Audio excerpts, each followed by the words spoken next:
This is episode 8, Gwen.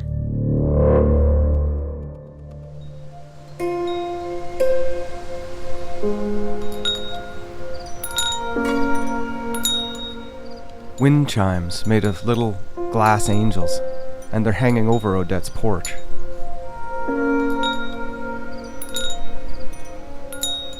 I've paused here before knocking to listen to the crystalline ring their wings make as they swirl and come together in the fresh, early autumn breeze. I don't believe in angels, but I like the sound of them.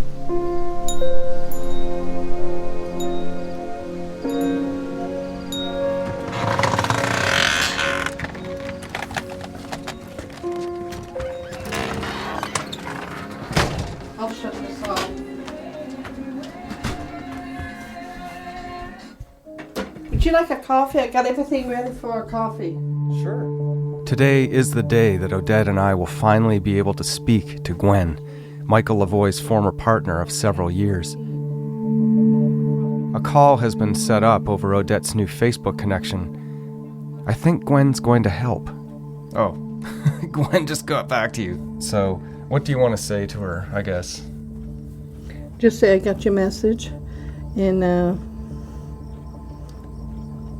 I'll talk to you at 5 when, like after 5 then. Okay, so you just say okay. No, you do it. You want me to type because I type please. faster? Yes. Okay, so it's okay. What's your instinct? What do you think? If she calls, what do you think you should do in the call? No, I'm just going to ask how she's been keeping, and does she enjoy the move that she did? Yeah. But Yeah, so that sounds great. another question I want to ask her is, has she seen Mike often after this incident? Did he keep in touch with the girls? But I'll ask her a few questions gradually, It might not be all of it today, but probably, down the road. And now I'm going to ask her, has she seen Mike's mother? Has the girl seen her, And do they keep in touch with her? And I'll ask her, is it wise? And, if I was to go and see her, try to talk to her. Mm-hmm, mm-hmm. Yeah, I would be interested in that too, for sure. Yeah. I'm watching the computer screen and notice that Odette's reply message to Gwen has just been read. With other girls. She just saw it. She just saw it? Yeah, it just says seen here. So something's going to happen here, I think. Let's see. Oh, she's typing. See? Oh. That means she's typing. Okay.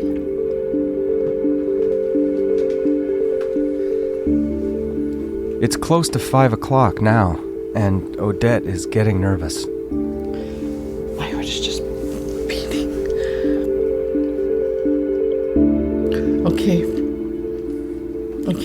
So let's just wait a sec. You're all right? Yeah, I'm fine. Everybody ready to go? So we're sitting here waiting for Gwen to call, and this will be the first time you've spoken to her. How long? Almost 19 years. The year would be 18 years, going 19. Before that, about 18 and a half years. It's a long time. I'm sure she's just as stressed out about it as you are. I'm sure she's just as nervous too, yeah.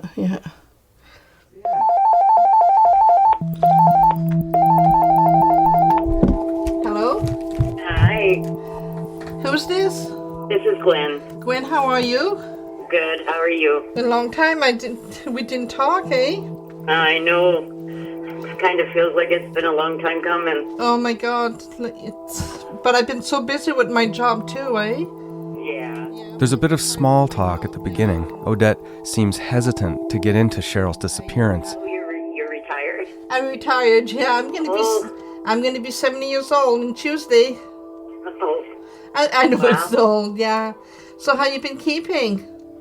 not too bad lately. Yeah. Well, last time I spoke to you when I went to Chippewa, I'm just wondering how the girls is doing. Oh, so different. Yeah, I can imagine. Yeah. But eventually the question comes out. Gwen, do you remember when, about the time when Sheryl went disappeared? I do. Very well. Okay. I don't know if you know this, Odette, but my grandmother died the same day Sheryl went missing. So it was quite a time. The 2nd of January, yeah. On January 2nd, that's when your grandmother died? Yeah. Yeah, the same day. Oh. Does Michelle remember when... Oh, no. God, I don't know what to say, my dear. Odette, it's okay. Just breathe.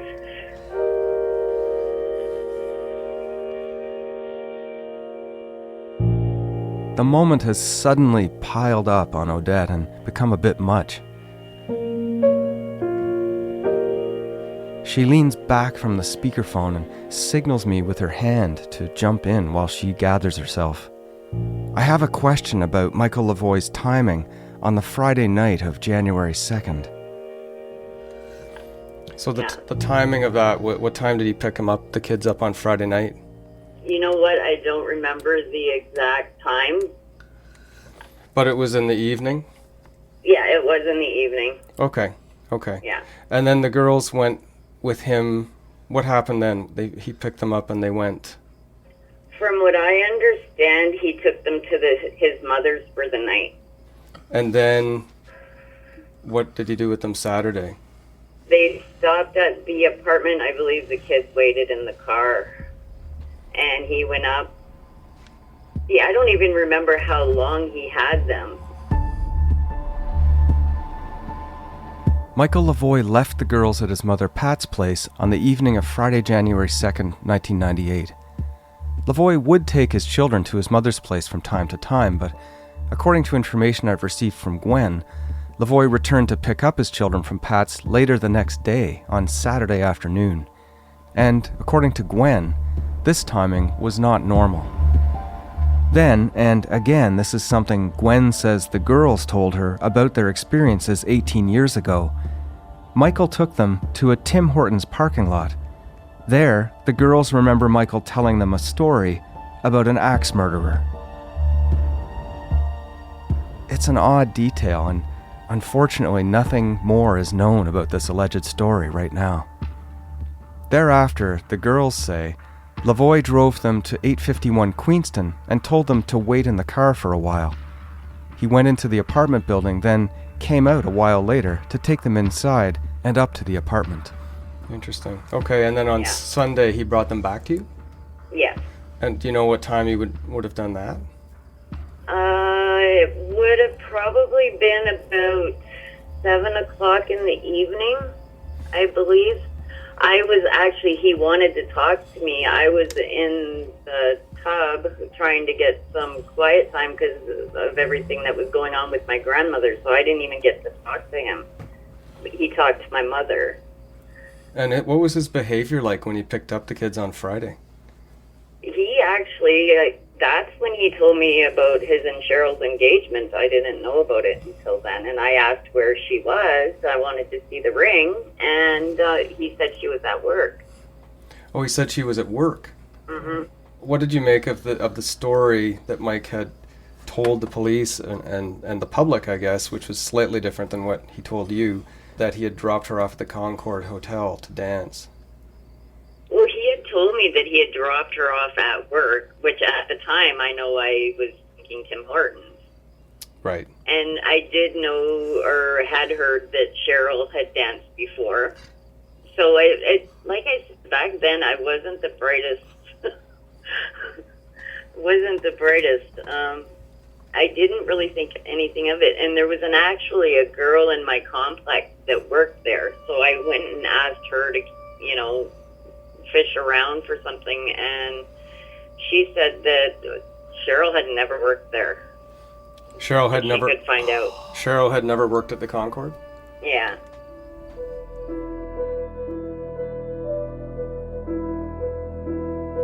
Was it different for him to come on his own, or did he usually come with Sheryl to pick up your kids?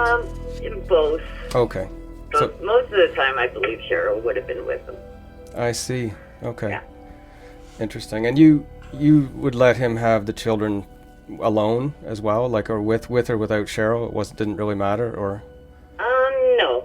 Oh. At that time, we were getting along fine, and Sheryl was great, so I had no problem letting the children go with them, or him, if, he was going home to Sheryl, right? Right. What can you tell me about Sheryl? You knew her, and you mentioned some things in the web or on Facebook, but Gwen, what do you recall about Sheryl? I would just remember being very happy that it wasn't a evil stepmother type situation. Right. She was great with the kids. She was great with me. They come back with beautiful hairdos and happy. Michelle talks about her perfume to this day. Wow. And dancing around to Any Man of Mine. It seemed normal. You know what I mean? And I was very relieved by that. She took a lot of pressure off. Gwen met Michael Lavoie in Toronto when she was 16. She says she was a runaway at the time and that they stayed together off and on from the time she was 16 until she was 25. And what kinds of things did you experience with Mike? Broken cheekbone. It seemed like once a year something would happen where I was physically hurt. To be clear here, Gwen says Michael Lavoie broke her cheekbone. It wasn't an all-the-time thing. Things would just start to seem to be getting normal and something would happen again. When I was 18, we had gotten into a fight and I went hitchhiking, and his brother got me back by telling me he killed somebody, and it turned out not to be true. And another, similar incident a few years later strikes much closer to home. He, at one point, as this was in the papers, he called and turned himself in for murdering me and the kids. And the police showed up at my door and wanted to see that my kids were alive. So can you just expand on that? Do you know what was the circumstance around him saying that kind of stuff? That was the first time I ever fought back. I had hit him. And after that, he had taken his TV, and I guess what I was told is he fell outside with the TV and bumped his head. And next thing you know, he's telling a gas station attendant that we're in the trunk. How I found out is his brother Tommy phoned to make sure I was alive, and then a few minutes later, the police showed up at my door. Wow. Going forward with that incident, what happened with you? Did you bring that up to him and say, what gives? Why would you say that? You know what? At that time, I don't even know how to explain it. My upbringing was pretty crazy. At that time, I didn't even really question it. I didn't even understand that I was in an abusive relationship. It was just another thing in a long string of things that happened. It sounds ridiculous, I know, but I just wasn't educated. Right. And abuse was just a normal part of life. The incident Gwen is talking about happened in January 1995. Michael Lavoie was charged with public mischief after falsely telling an employee at a gas station and then Hamilton police that he had killed his wife and children. According to reports, Lavoie was then taken to St. Joseph's Hospital for psychiatric assessment. The charges were later withdrawn. This particular incident happened when I was 25. It was right before him and Sheryl got together. It wasn't long before that? No, I think they may have already even been seeing each other. I just didn't know about it yet. No kidding. So that's interesting. What's your understanding, Gwen, of when the timing is of Sheryl getting together with Mike? Well, I ended things with Mike in October 95, I believe it was. And they were together, I'm sure, probably within 6 months of that. To my knowledge, it might have been before. He was always going to Hamilton.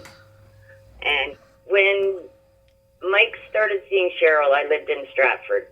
Stratford, okay. The Downey Street address, right? That's on the insurance forms, was this Downey Street address in Stratford. Is that... Downey Street address. Yeah, is that where you lived?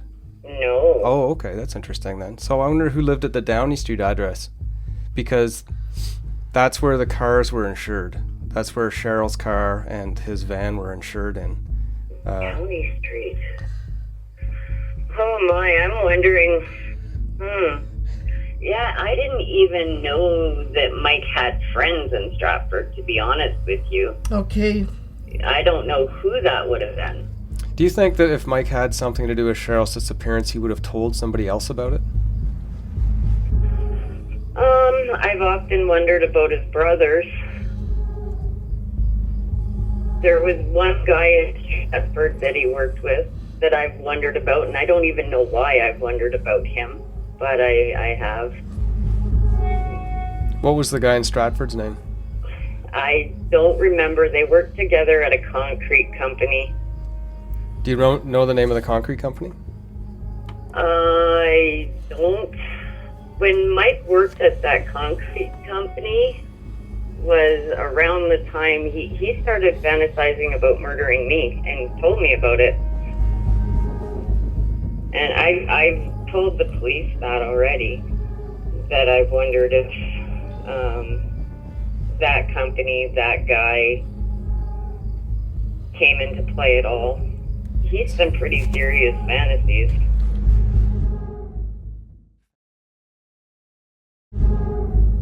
Fantasizing about murdering Gwen. This is something I cannot verify. What was the guy's name? I wish I could remember. I'm wondering if it was either Mike or Mark, because for some reason I think he had the same name as one of his brothers, Steve, maybe? Yeah, I'm wondering if his name was Steve, because I've met this guy like once or twice. I know he had dark brown curly hair, and I think he had the same name as one of his brothers. I'm thinking it was Steve. Hopefully I can find this friend that Gwen is referring to, but it's hard to know where to start on that. Maybe a listener can help. Someone who worked with Mike in concrete in or around the town of Stratford, an area known for concrete production. Yes. Yeah, sorry it took so long to keep in touch with you. It's just that, it's been quite hectic for a while, eh? Yeah, and I know it's hard. You don't know if you should even try, or you just don't know what to do, right? That's it, yeah. Yeah. So... This isn't the first time Gwen has cooperated in the investigation into Sheryl's disappearance. Retired Hamilton detective Don Forgan interviewed Gwen 19 years ago on Wednesday, January 7th, 1998, just 5 days after Sheryl disappeared. I meet Forgan in yet another parking lot to hear what Gwen said back then. We'll return for more of our phone call later. So tell me in your own words then what you found out about the conversations that you had with Gwen on, I think this was the 7th, you interviewed Gwen after Sheryl disappeared. That's right, I took a statement from her. Forgan's come with a summary of what Gwen told him back in 1998. Gwen said that Lavoie had the children from December 23rd to the 26th. So over Christmas. Over Christmas, yeah. Okay. Michael and Sheryl spent Christmas together with the girls. Forgan continues with Gwen's interview. She said that on Friday, January the 2nd, Mike had picked the kids up between 7 and 7:30. And he told Gwen about the proposal on TV. Gwen was excited to hear this news and wanted to see Sheryl's ring, so she asked where Sheryl was. She asked where Sheryl was, and Lavoie told her that Sheryl was working. Mike Lavoie dropped the kids back off at 6 or 7 o'clock on Sunday, January the 4th, and Gwen said that was earlier than usual. And Gwen asked her daughter, Michelle, if Daddy told her the good news, and Michelle said that Sheryl was missing and they hadn't seen her all weekend. 9-year-old Michelle knew that Sheryl was missing by the time she was returned to Gwen on Sunday around 6 or 7 p.m. But Lavoie never reported Sheryl missing. The next day, Monday, after Odette reported Sheryl missing to police, it is known that Lavoie went to Niagara strip clubs with Sheryl's picture, but he also went back to Chippewa to see Gwen and his kids. And on Monday, January the 5th, Gwen was out walking in Chippewa, and Mike Lavoie pulled up. He was driving the white Buick of Sheryl's. Gwen got in the car. She said that Mike Lavoie was upset, and she wasn't sure if he was angry or if he was hurt. And he said that they hadn't found Sheryl yet. He also said that Sheryl had been fired from her job at Tim Hortons. He also said that they received a welfare check and Sheryl had wanted to go to the bingo. He also said that Sheryl and him had had a fight, and Sheryl told Lavoie that she was going to go get her own money and she was going to go dancing. On the Friday before Sheryl was reported missing, Lavoie says to Gwen that Sheryl is at work. On Monday, after Sheryl was reported missing, a different version of events is related to Gwen. The Monday version is more in line with the story Lavoie told Odette on Sunday night. But for Gwen, he adds that Sheryl was fired from Tim Hortons, and details about bingo and a fight between him and Sheryl. We know from Chrissy Cowley that Sammy Valeri left a message for Sheryl, firing her on the morning of January 1st, 1998. And we know from Odette that only Sheryl had the code for the answering machine. So either Sheryl told Michael she'd been fired, or he got the message himself somehow. But why choose to tell Gwen about the firing now? Did it have something to do with the argument he says he had with Sheryl? Any idea what the fight was about? Did you get a sense? No. Okay. Gwen said that, and this is Monday, January the 5th, that when he came to pick the kids up on the Friday, he said that Sheryl was sleeping, and that's why she wasn't there. Meaning she was asleep in Hamilton, I'm assuming? Like, not in the car, obviously? That's what the inference was, yeah. But then there was another one where he says that she was working. That's on the Friday. So on Friday he says she's working. And then on Monday he said she had been sleeping. Okay, interesting. Mm-hmm. Two different stories for Gwen then. Okay.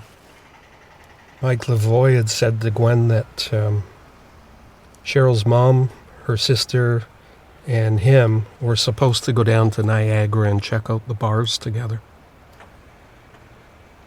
And Odette since confirmed that was untrue. Yeah.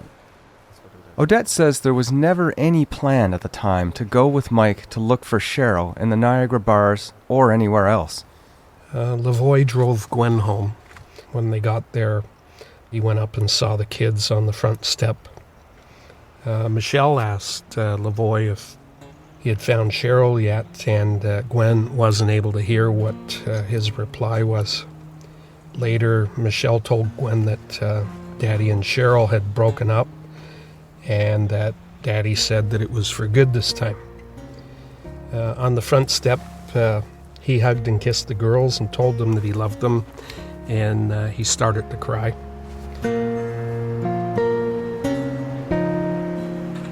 Gwen told him that he needed to get his life together. Lavoie grabbed Gwen and said that he loved her and gave $100. He said it was for the kids.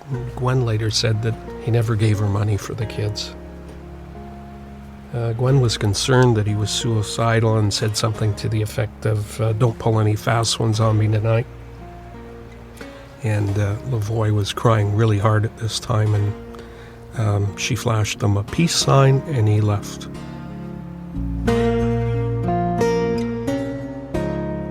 After Lavoie left Gwen on the Monday, he eventually would make his way back to his mother Pat's place, and thereafter to Casino Rama, the Cheers bar, and then the storage locker.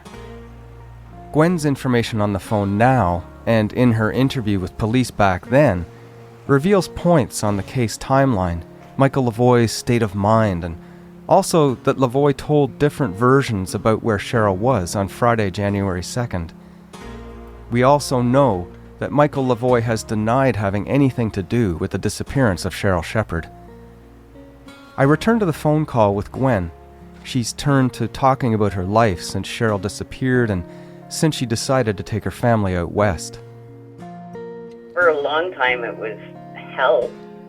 The kids just seemed to get sicker and sicker for a long time there. Oh. I had to actually learn to put special holds on them because they would just start screaming like screams you would not believe. If something was moved in the house, they couldn't shower alone or bath alone for years. What do you think has led to that? Like, what's the precursor to that? I have a lot of assumptions. I'm making a lot of assumptions. For the year that we stayed in Ontario after all this happened, when we stayed with my dad, they didn't seem too bad. Like they were messed up, don't get me wrong, but they could have a bath, have a shower. Michelle would scream if she heard change jingling. She would just start screaming. But it wasn't until we moved that the screaming and the terrors got really, really bad. Michelle has been she's convinced she knows something that could help, but she has racked her brains, had counseling, drove herself stupid, got tattoos, trying to come to terms with all this. Because she was with him, of course, right over that weekend, right? Yeah. So, and have you ever broached the topic with Mike? Did you ever say, look, did you have something to do with Sheryl disappearing? Before I moved away, I tried to bring it up several times, and he just says his lawyer told him not to talk about it. Interesting. Even as far as Michelle one time told me she could see Sheryl, and I told Mike about that, and his only thing was, what was she wearing? That's all he had to say about it. Like she had kind of a dream or something about her? No, for a long time, Michelle felt like she saw Sheryl. She would go pitch white and just sick because she said she saw her. Interesting. And You then, know what? The girls were so close to Sheryl. Yes. Gwen is saying that Michelle would have visions of seeing Sheryl. And have your kids ever asked Michael anything about it? I believe they did when he first came out. Nothing came of it. It didn't help. At that time, Michelle was still very hurt, and it was a useless question. Right. Do you think your kids, or at least Michelle, thinks that he had something to do with it? I know Michelle felt that way for a very long time. Right, and it must be difficult to keep holding on to that. You know, it must be hard to. You know, there's a certain point where you have to kind of continue your life, right? With Michelle, it was every year around that time she would find herself just in unbearable pain, and throughout the year too, but particularly around that time, her whole life would crumble. And she just really wanted to get it together for her daughter. Right. To some degree, she still has Cheryl's picture up. I don't know if you remember, Odette, but you brought teddy bears. Yeah. Odette brought teddy bears to Gwen's daughters shortly after Sheryl disappeared, and one of Gwen's younger daughters still has hers. That teddy bear is wrapped in plastic because it's falling apart. Oh. But yeah, she named it Tedwa Bear. Oh. The storage locker business, did you ever talk to him, or did he ever talk to you about that whole incident in the storage locker?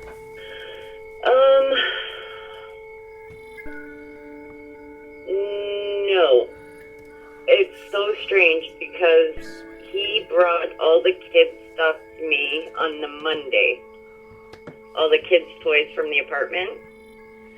And I just could tell by the way he was acting that he was suicidal, and I just said, "Don't do this to me. I'm burying my grandmother tonight." And it was the next day that he did that. I believe it was a while after that before I seen him. I think he was hospitalized. Right. From what I understand. And I mostly dealt with his mom for the next little while. And what was she like? What's Pat like?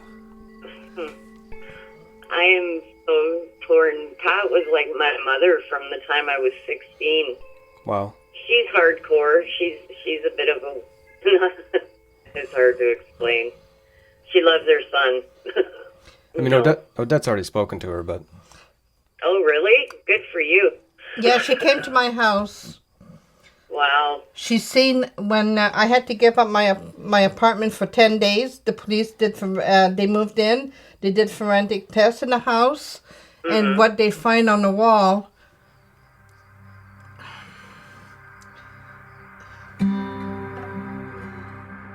Here, Odette breaks down when trying to tell Gwen about the circles she saw on the wall in the apartment after police finished their forensic examination. It was, Peter Tom has said that no substantial blood was found in the apartment, but the mention of the circles on the wall triggers a memory in Gwen. Is that why I remember Michelle said the police asked them if they ever had a grease fight or a food fight, and I thought that was strange, and I felt like they must have found something in that apartment. Is it possible that from this question put to Michelle about food or grease fights that something was thrown in the apartment, something that hit the wall? And the relationship Mike has with your girls now? Since the grandbaby, he's here right now. he's with you now? Not me, no. Oh. He's never around me. Okay. He is with the girls right now. I never see him, ever. I never will. The girls have all been off and on with it. Since the grandbabies, it's been more steady. And do you have any issues with your relationship with Mike? Do you see that he could have had something to do with Cheryl's disappearance? Yes.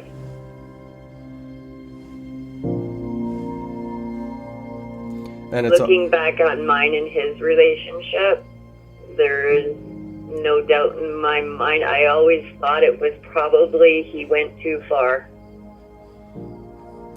I don't ever think he purposely set out to do that. Not that it matters. Gone is gone. But I believe he went too far. And it was just by luck that it was, and I felt guilty about that to this day. I don't know how it was Sheryl and not me. I'm stunned by Gwen's matter-of-factness here. Her life with Michael, she says, was violent in an on-and-off relationship that spanned several years, and her life and the lives of her daughters after leaving Michael has been deeply affected by that time. And it seems only recent in the last few years, from what I can gather, that Michael has started to reach out more to his family. Okay, my dear. I'm so glad I was able to talk to you. I hope it helped somehow. Oh, it will, my dear. And then we'll keep in touch, and I'll send you some pictures, and you tell the girls I said hi, when you talk to them, when he's not there, okay? Absolutely, yeah. They won't call me when he's around, so I won't hear from him until he leaves. Okay, then. Thank you so much. You're welcome, Odette. Okay. Take care. Bye-bye. Bye-bye. She's obviously willing to help. Oh, is she ever? I wish I would have went down, but I'd like to meet her in person. Oh, my God, yeah. Yeah. That would be a big thing. You satisfied with that? Yeah. Good. Yeah. It's a law. But what about this guy, Steve?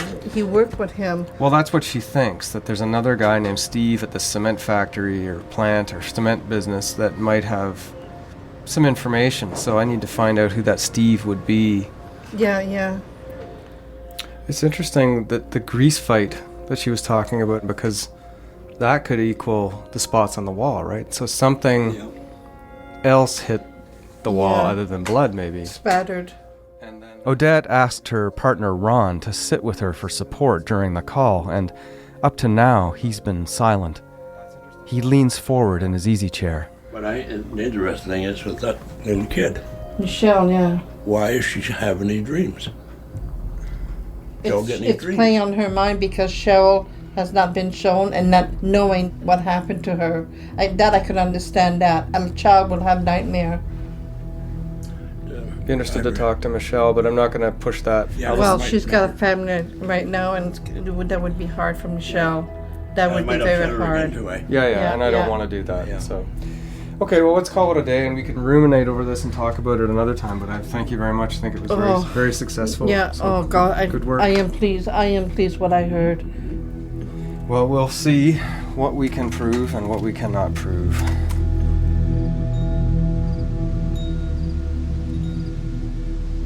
Gwen's stories about life with Michael include allegations of psychological and physical violence and the aftermath of it. Police have said that the incidents Gwen described about the broken cheek and the false utterance that Michael made about killing his family did happen. If Michael behaved this way in his relationship with Gwen, could he have also done so during his time with Sheryl? It's virtually impossible to know how their time together actually went, except through eyewitnesses. And I've found some of those people to talk to. People who knew Michael and Sheryl and saw them together. But we'll also examine in detail another source where we can actually see and hear Michael and Cheryl's relationship with our own eyes and ears.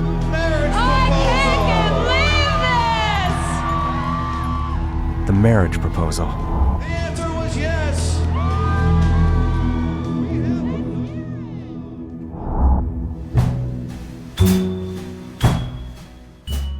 You have been listening to episode 8, Gwen.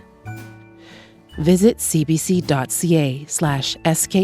for more photos, articles, and videos about the case. Someone Knows Something is hosted, written, and produced by David Ridgen and mixed by Cecil Fernandez. The series is also produced by Chris Oak, Steph Kampf, and executive producer Arif Noorani. Our theme music is by Bob Wiseman, with vocals by Mary Margaret O'Hara and Jess Reimer.